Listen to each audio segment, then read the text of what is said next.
Hello everyone, so welcome back to my channel. So in this video I'm how to do easy makeup before going for any video में हम सीखेंगे कि हम makeup कितनी आसानी से और किसी भी इंटरव्यू में जाने से पहले हम इस तरीके से अगर मेकअप करते हैं तो बहुत ही ज़्यादा प्रोफेशनल। तो आप मेरी वीडियो से जुड़े रहें, आपको पूरी चीज़ें अच्छे से दिखाऊंगी और सिर्फ थोड़े से प्रोडक्ट यूज़ करने से हम कितना अच्छा लुक क्रिएट कर सकते हैं ये भी मैं आपको इसमें दिखाने वाली हूँ। और टोटल कितने प्रोडक्ट मैंने यूज़ करे सब कुछ बताऊंगी, प्लीज़ वीडियो को पूरा देखिए। बेसिकली अभी मैं हो रही हूँ अपने ऑनलाइन असेसमेंट के लिए रेडी।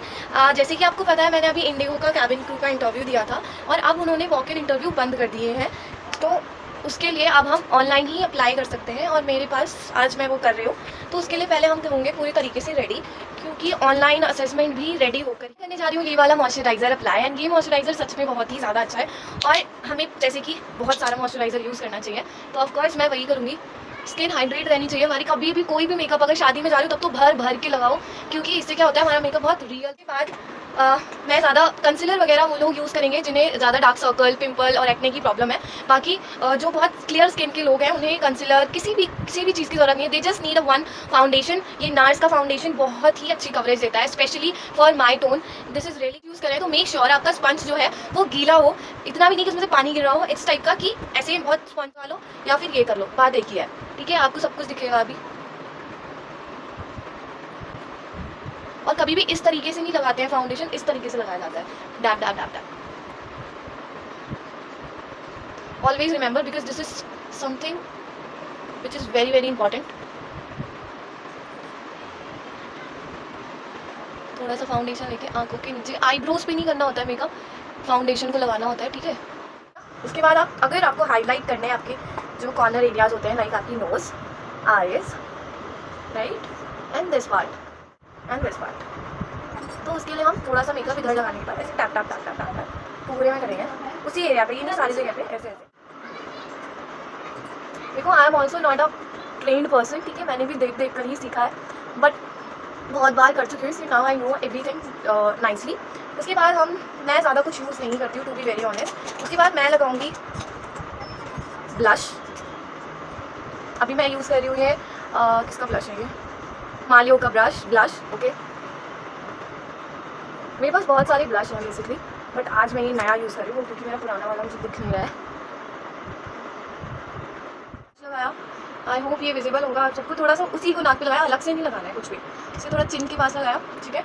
और अगर किसी की भी आईब्रोज मतलब कलर डार्क है या कैसी भी है, आपको उन्हें एक शेप देना बहुत बहुत इंपॉर्टेंट है। तो हमेशा याद रखें आपकी आईब्रोज कैसी भी है आप उन्हें प्रॉपर शेप दोगे, क्योंकि ये अब मेरी आईब्रोज ऑलरेडी अच्छी है, गॉड ग्रेस, बट स्टिल मैं उनको शेप देती हूँ क्योंकि मुझे भी ये सिखाया गया है। और अभी मैं पेड PhD कर चुकी हूँ, तो उसमें हमको बताया गया था अगर ये ज़्यादा दिख रहे हैं ना, जैसे लाइक कैमरे में ज़्यादा दिख रहा है तो थोड़ा सा पीछे हो जाए, क्योंकि ये इतना रियल में नहीं हो रहा है जितना कैमरे में हो रहा है। उसके बाद हम करेंगे आई मेकअप, जो मैं उसमें बताती हूँ आपको। सबसे पहले आपको क्या यूज़ करना होता है, एंड प्लीज़ ये वाली पैलेट है मेरी, आप किसी भी पैलेट यूज़ कर सकते हैं जिसके अंदर मैं बता दूँ एक बेस कलर होना चाहिए जो आपकी स्किन टाइप थोड़ा येलोइश, ये थोड़ा खत्म हो गया बट इस टाइप का होना चाहिए, ठीक है। अदरवाइज ये भी चलेगा, आपकी स्किन जैसे कलर का एक हमारे पास बेस होना चाहिए, क्योंकि हमें अपनी आईज जो होती है वो कवर करनी होती है, ठीक है। बेस लगाते हैं तो उससे कवर होती है, ऐसे हम उसको लगाएंगे इस पार्ट, थोड़ा सा बस जो आईब्रो से नीचे है ना वो हिस्सा रह जाए, बाकी पूरा कवर होना चाहिए। कम दिखता है बट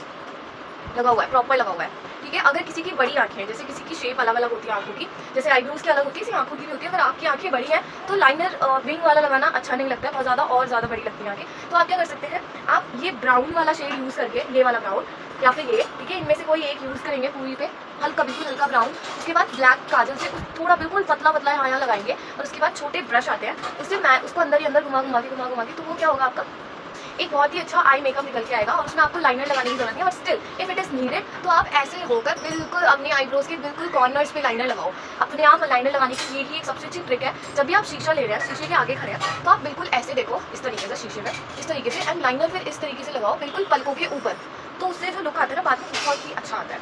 अभी मैंने ये लगा लिया, अभी मैं ये लगाऊंगी ब्राउन शेड, वो मैंने थोड़ा ऊपर तक लगाया था है ना, इसको मैं अंदर ही अंदर लगाऊंगी। जो हमारा आईलिड होता है ना, जितना पूरे पे नहीं लगाते, ज़्यादा नहीं, पता है ज़्यादा ख़राब हो जाता है। देखो बस ये हुआ, उसके बाद लाइनर लगाओ, बस मैं लाइनर लगा के आती हूँ।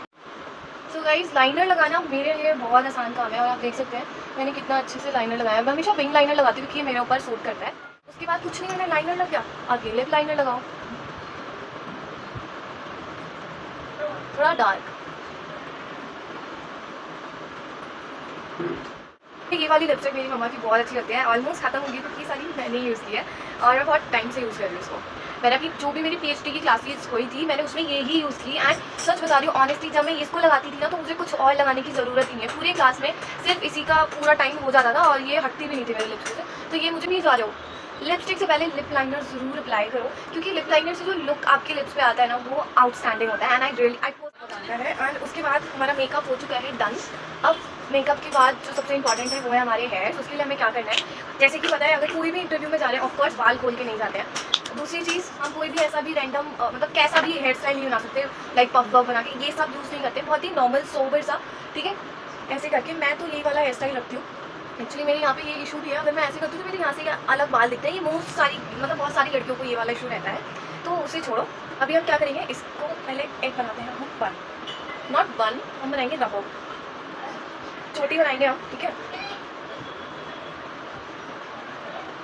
लाइक दिस, ठीक है। और ये सिर्फ इतनी ही मान करनी चाहिए, पीछे का फ्लैट होना चाहिए क्योंकि क्या करना है उसके बाद हमें ये यू करना है, ऊपर से थोड़ा सा प्लफी सा बनाना है इसको। और जो ये निकल रही है ना ये बिल्कुल नहीं होनी चाहिए। अगर आप किसी भी कैबिन को इंटरव्यू के लिए जा रहे हो स्पेशली, ये बिल्कुल भी नहीं होने चाहिए, दिस इज़ नॉट अलाउड। लेकर जाएँ अपने पास एक्स्ट्रा, ठीक है। बाल बनाने के बाद मैंने नहीं बनाया अभी, बट मैं अपना हेयर करके आई हूँ। उसके बाद हम ये नेट यूज़ करेंगे इंटरव्यू में जाने से पहले। अभी मुझे ज़रूरत नहीं थी असेसमेंट में क्योंकि वो ये थोड़ी देखेंगे आपने पीछे है, बट इंटरव्यू में ज़रूरी रहता है ये, ठीक है। बट मैं आपको दिखाने के लिए लगा लूँ, देख सकते हैं आप, इस तरीके से लगता है ये, ठीक है। और जो ये बाल निकल रहे हैं इनका भी इलाज है ऑफकोर्स हर चीज़ का है ना। एंड यहाँ से बीच की मांग निकालेंगे एंड इसको इस तरीके से हम पकड़ेंगे। साइड होता है तो आप देख रहे हैं आपकी मुँह पर कौन सा सूट करेगा तो आप वो वाला करें। मैं ये सिंपल सोबर ही रखती हूँ, मुझे ज़्यादा करना पसंद नहीं है क्योंकि यही मेरे पर सही लगता है। और भी अच्छे लग सकते हैं बट मुझे ये पसंद है इसलिए मैं यही करती हूँ। तो आपको जो पसंद है वो आप करो क्योंकि यार इंटरव्यू आपका है तो आपकी पसंद की चीज़ें कुछ ना कुछ तो होनी चाहिए ना, कोई चीज़ तो सेटिस्फैक्शन दे आखिर। सो सॉरी यार मैं ज़्यादा बोलती हूँ थोड़ा, बट हाँ कुछ इस तरीके से होगा। एक भी बाल इधर उधर नहीं होना चाहिए क्योंकि मुझे खुद को ना एक सेटिस्फैक्शन मिलना चाहिए अगर मैं कुछ कर रही हूँ तो। इसीलिए यार ये मेरे बालों को कुछ दिक्कत है, ठीक है। चलो इनको हम इधर ही कर लेते हैं, इधर नहीं जाएंगे क्योंकि लेट इट में। अब आपको क्या लगता है क्या इस आउटफिट में हम इंटरव्यू दे सकते हैं? Of course not. तो मैंने आपको दिखाया कि हम मेकअप कितने आसानी तरीके से कर सकते हैं। मैंने क्या यूज़ किया है, moisturiser, foundation and then blush. अभी मैंने वो भी नहीं, कॉम्पैक्ट भी यूज़ नहीं किया क्योंकि ये हम तब करते हैं जब लाइक समर्स में करते हैं स्पेशली, क्योंकि ये हमें स्वेटिंग से बचाता है, पसीना वसीना नहीं आता है, हमें कम आता है, तो फिर हम वो कर सकते हैं। और अभी मैं कहीं बाहर नहीं जा रही तो मुझे उसकी ज़रूरत नहीं है। बाकी मैं कौन सा यूज़ करती हूँ मैं आपको दिखा देती हूँ, ये वाला, ठीक है। और बताइएगा मैंने क्या चीज़ आपको नहीं दिखाई है क्योंकि ऐसा कुछ भी नहीं है जो आपके पास अवेलेबल नहीं होगा और ऐसा मैंने कुछ भी नहीं यूज़ किया जो बहुत ज़्यादा एक्सपेंसिव होगा। तो प्लीज़ आप इसको कहीं भी कोई भी इंटरव्यू के लिए जा रहे हो ना, आपकी कम्युनिकेशन वाले अच्छे ना हो पर अगर ऐसा मेकअप करोगे ना तो ऑफ कोर्स आप सेलेक्ट होगे। बट ऐसा नहीं है कि कम्युनिकेशन इंपॉर्टेंट नहीं है, कम्युनिकेशन भी उतनी ही इंपॉर्टेंट होती है जितनी आपकी ग्रूमिंग होती है, ठीक है। तो this is a part of grooming, so it's very important to stay hygiene and well groom while going for any interview ना। ऐसे मेकअप करना है एंड कैसी चीज़ें चाहिए आप लोगों को ऐसा दिखने के लिए और कोई भी इंटरव्यू क्लियर करने के लिए। सो अभी हम चलते हैं अपना असेसमेंट देने के लिए। अगर कोई भी असेसमेंट के रिलेटेड या इंडिगो PhD ट्रेनिंग से रिलेटेड आपको कोई भी इन्फॉर्मेशन चाहिए so please let me know, I will tell you each and everything in my videos. Thank you so much for watching my video till here. So thank you, keep supporting me, keep loving me, bye bye.